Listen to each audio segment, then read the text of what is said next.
नमस्कार दोस्तों, आज की इस वीडियो में हम बात करने वाले हैं थायरोइडाइटिस टेस्ट के बारे में।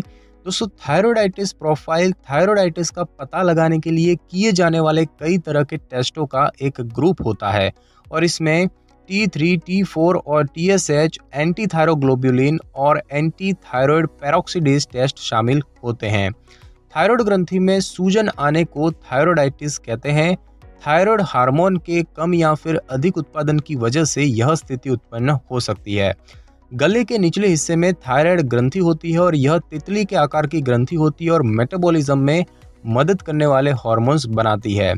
थायराइडाइटिस के कुछ संभावित कारणों में इन्फेक्शन या फिर रेडिएशन या दवाओं के साइड इफेक्ट शामिल है और थायराइडाइटिस जेनेटिक हो सकता है या फिर ऑटो इम्यून विकार के रूप में हो सकता है, जिसमें कि शरीर अपने ऊपर ही अटैक करने लगता है।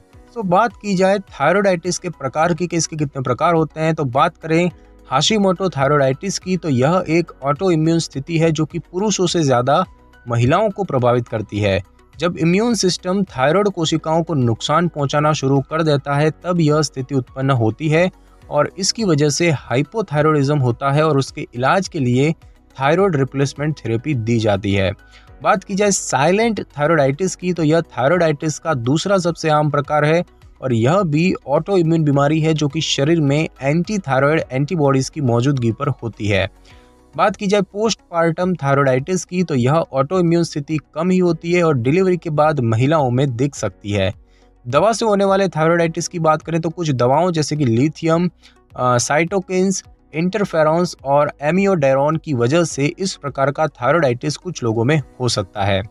बात की जाए रेडिएशन से होने वाले थायरोइडाइटिस की, तो हाइपरथायरॉयडिज्म के इलाज के लिए इस्तेमाल होने वाली कैंसर या रेडियो एक्टिव आयोडीन में प्रयोग होने वाली रेडिएशन की वजह से इस प्रकार का थायरोइडाइटिस हो सकता है।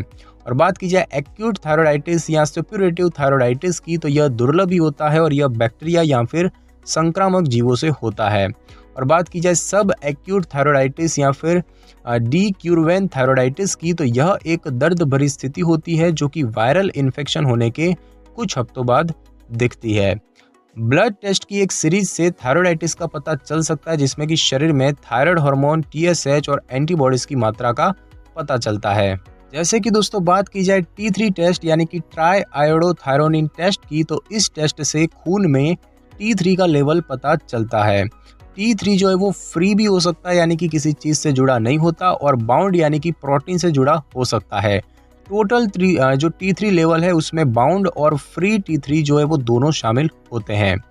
T4 टेस्ट की बात करें जिसे कि हम थायरॉक्सिन टेस्ट कहते हैं, तो यह एक ब्लड टेस्ट है जो कि शरीर में T4 लेवल को मापता है। T3 जो है वो T4 की तरह ही यह भी बाउंड और फ्री रूप में होता है। T3 के साथ थायराइड ग्रंथि इसे भी बनाती है और T4 टोटल में फ्री और बाउंड दोनों होते हैं।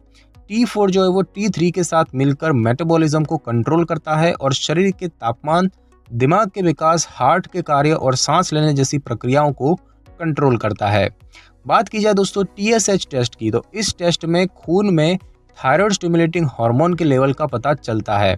दिमाग में स्थित पिट्यूटरी ग्रंथि TSH हार्मोन बनाती है और यह हार्मोन शरीर में थायराइड हार्मोनों के स्तर को कंट्रोल करने के लिए जिम्मेदार होता है। अगर थायराइड ग्रंथि बहुत ज़्यादा थायराइड हार्मोन बनाने लगे तो पिट्यूटरी ग्रंथि TSH की मात्रा कम कर देता है जिससे कि थायराइड हार्मोनों का लेवल घट जाता है।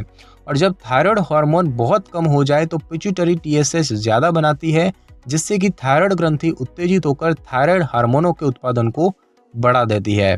बात की जाए एंटी TPO एंटीबॉडी टेस्ट की, तो यह टेस्ट एंजाइम थायराइड पेरोक्सिडेज के विरोध में एंटीबॉडीज के लेवल को चेक करता है। थायराइड पेरोक्सिडेज थायराइड ग्रंथि में T3 और T4 बनाने में मदद करता है।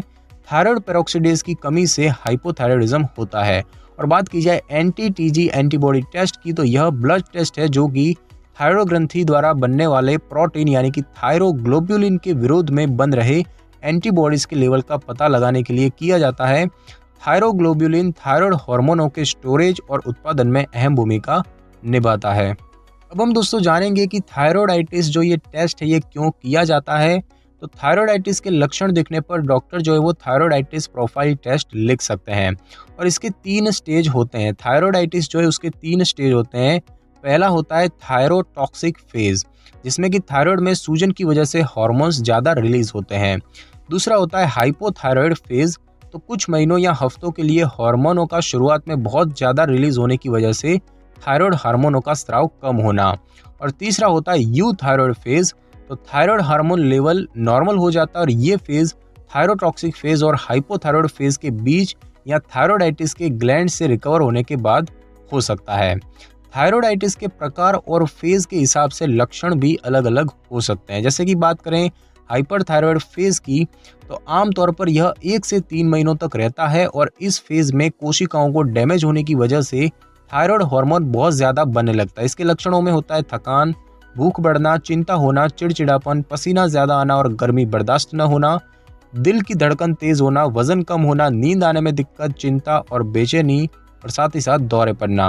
और बात की जाए हाइपोथायराइड फेज की, तो ये स्टेज ज़्यादा देखा जाता है और यह ज़्यादा समय तक रहता है और परमानेंट भी हो सकता है।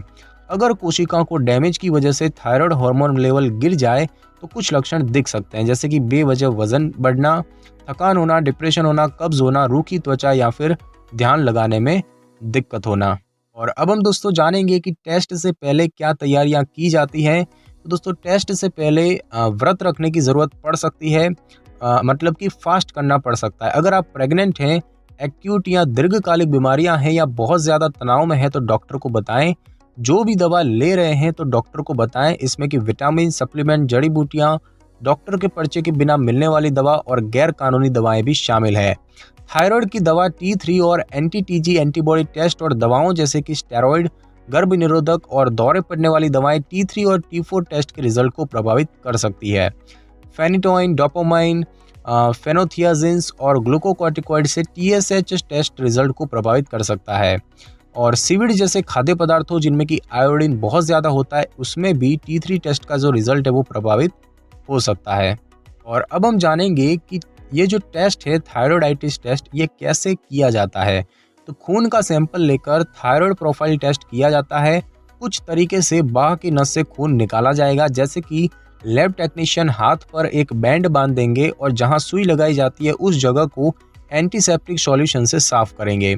अब सुई को नस में घुसाकर थोड़ा खून निकालेंगे और सुई की वजह से थोड़ी चुभन महसूस हो सकती है और सैंपल लेने के बाद जो बैंड है उसे निकाल लेंगे। इसके बाद खून को लेबल लगी बोतल में डालकर उसे टेस्ट के लिए लैब में भेज दिया जाएगा। ज़्यादातर ब्लड टेस्ट सुरक्षित होते हैं, हालांकि कुछ मरीजों को टेस्ट के बाद चक्कर आना या अजीब महसूस हो सकता है। सुई वाली जगह पर नील भी पड़ सकती है और इसमें चिंता की कोई बात नहीं है। अगर नील ठीक नहीं होती है या सुई वाली जगह पर इन्फेक्शन होता दिख रहा है तो डॉक्टर को ज़रूर बता दें। और अब हम दोस्तों जानेंगे कि इसके जो परिणाम होते हैं, लैब टेस्ट के परिणाम और नॉर्मल रेंज क्या होता है। तो दोस्तों बात की जाए नॉर्मल रिजल्ट की, तो टोटल T3 जो है वो 75 से 195 नैनोग्राम प्रति डेसीलीटर, टोटल T4 4.6 से 11.2 माइक्रोग्राम प्रति डेसीलीटर, TSH की बात करें तो 0.5 से 5 माइक्रो यूनिट प्रति मिलीलीटर। आमतौर पर यह टेस्ट सुबह में किया जाता है क्योंकि दिन बढ़ने के साथ इसकी वैल्यू में बदलाव आ सकता है। और एंटी-TG एंटीबॉडी की बात करें तो 0 से 4 इंटरनेशनल यूनिट प्रति मिलीलीटर और एंटी-TPO एंटीबॉडी की बात करें तो उसमें 0 से 9.0 इंटरनेशनल यूनिट प्रति मिलीलीटर। और बात की जाए दोस्तों असामान्य रिजल्ट की, तो ये टेस्ट रिजल्ट अनुमानित और हर लैब में अलग अलग हो सकते हैं। अगर आपके टेस्ट की वैल्यू नॉर्मल रेंज में नहीं है तो जरूरी नहीं है कि इसका यही मतलब हो कि आपको थायराइड विकार है। अगर T3 लेवल बहुत ज़्यादा है तो कुछ स्थितियां हो सकती है, जैसे कि T3 थायरोटॉक्सिकोसिस, जो कि बहुत ही दुर्लभ होता है, थायराइड दवा या फिर कुछ सप्लीमेंट लेते हो, या फिर थायराइड ग्रंथि का बहुत ज़्यादा एक्टिव होना जिसे कि हम ग्रेव्स डिजीज भी कहते हैं, या फिर कोई लिवर रोग होना। अगर T3 लेवल नॉर्मल से कम है तो कुछ संकेत हो सकते हैं, जैसे कि थायरोडाइटिस, इसका सबसे आम प्रकार हाशिमोटो डिजीज है, साथ ही साथ भूखा रहना या फिर थायराइड ग्रंथि का कम सक्रिय होना जिसमें कि ऐसा हो सकता है। अगर आपका T4 लेवल नॉर्मल से ज़्यादा है तो यह हाइपरथायरॉयडिज्म हो सकता है, और यदि आपका लेवल नॉर्मल से कम है तो यह हाइपोथायरॉयडिज्म हो सकता है।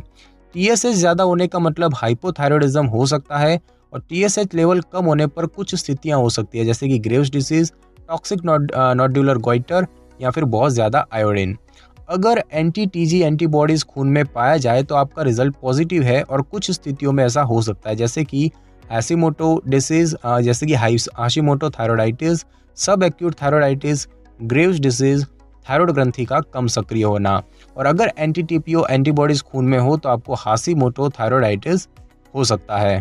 दोस्तों, पूर्ण और सटीक निदान करने के लिए सभी परिणामों को रोगी की शिकायतों के साथ चिकित्सकीय रूप से सहसंबद्ध होना चाहिए। यह जानकारी विशुद्ध रूप से शैक्षिक दृष्टिकोण से प्रदान की गई है और किसी भी तरह से किसी योग्य चिकित्सा सलाह का विकल्प नहीं है। तो दोस्तों, आज की इस वीडियो में बस इतना ही। अगर आपको मेरी ये वीडियो और जानकारी अच्छी लगी हो तो वीडियो को लाइक और शेयर कर दीजिए और कमेंट करना बिल्कुल भी ना भूलें। और अगर आप हमारे चैनल पर नए हैं तो चैनल को कर ले सब्सक्राइब और बेल आइकन के बटन को जरूर क्लिक कर ले ताकि मेरी नई वीडियो की नोटिफिकेशन सबसे पहले आपको मिल सके। Thanks for your time.